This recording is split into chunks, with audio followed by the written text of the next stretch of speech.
Hi friends, இந்த பாதாமை ஏன் ஊற போட்டிருக்கேன்னு தானே பார்க்குறீங்க. நிறைய பாதாம் ஊற போட்டிருக்கேன். ஏன்னா இந்த பாதாம் வந்து எக்ஸ்பைரி டேட் முடிஞ்சிடுச்சு. இதை என்ன பண்ணுறது அப்படின்னு சொல்லிட்டு யோசித்தப்போ தான் ஒரு சூப்பரான ஐடியா வந்தது. அந்த பாதாமை ஊற போட்டேன். ஒரு நாளைக்கு முன்னாடியே ஊற போட்டு இப்போ நல்லா தண்ணி ஊற்றி அரைச்சி எடுத்துடலாம். அரைச்ச பாதாமில் 2 லிட்டர் தண்ணி ஊற்றி இந்த பாட்டிலில் ஒரு நாள் ஃபுல்லாக அப்படியே மூடி வச்சிடலாம். அடுத்த நாள் சாயங்காலமாக இதை எடுத்து ஒரு 20 லிட்டர் தண்ணியில் 1 லிட்டர் கலந்துடலாம். இதை நம்ம செடிங்களுக்கு தான் கொடுக்க போகிறோம். ஏன்னா எதுக்கு சும்மா வேஸ்ட்டாக இதை கீழே போடணும் அப்படின்னு தான் நான் செடிங்களுக்கு கொடுத்து பார்க்கலாம் அப்படின்னு தான் அந்த பாதாமை அரைச்சி எடுத்தேன். இது கொடுத்ததுக்கப்புறம் செடிகள் வளருதா, அதோட வளர்ச்சி எப்படி இருக்குது அதை தான் பார்க்க போகிறோம். நம்ம எல்லா செடிக்கும் நல்லா கொடுத்துடலாம். செடியோட வேருக்கும் அப்புறம் செடியோட மேல் பகுதியிலையும் நல்லா தெளித்து விட்டுட்டேன்.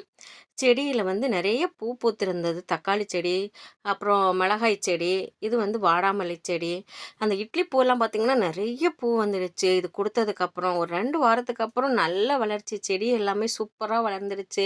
ஒரு பூ கூட தக்காளி செடியில் உதிரவே இல்லை. எல்லா தக்காளியும் நல்ல பெருசு பெருசாக வந்துருச்சு. ஒரு செடியிலே 50க்கு மேலே தக்காளி. இந்த இட்லி பூ பார்த்திங்களா எவ்வளோ சூப்பராக இருக்குன்னு.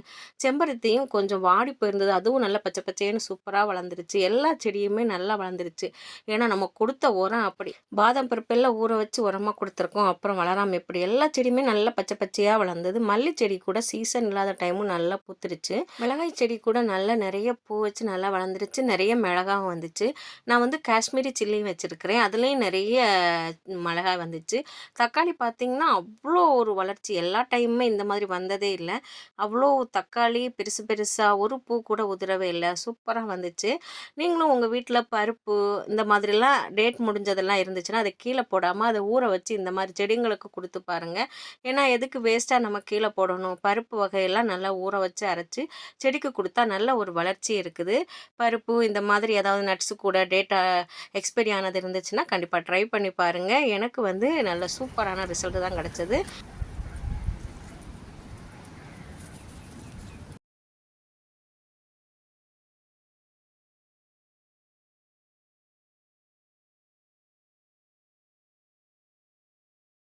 இந்த வீடியோ உங்களுக்கும் பிடிச்சிருக்குன்னு நினைக்கிறேன். பிடிச்சிருந்தா லைக் பண்ணுங்கள்.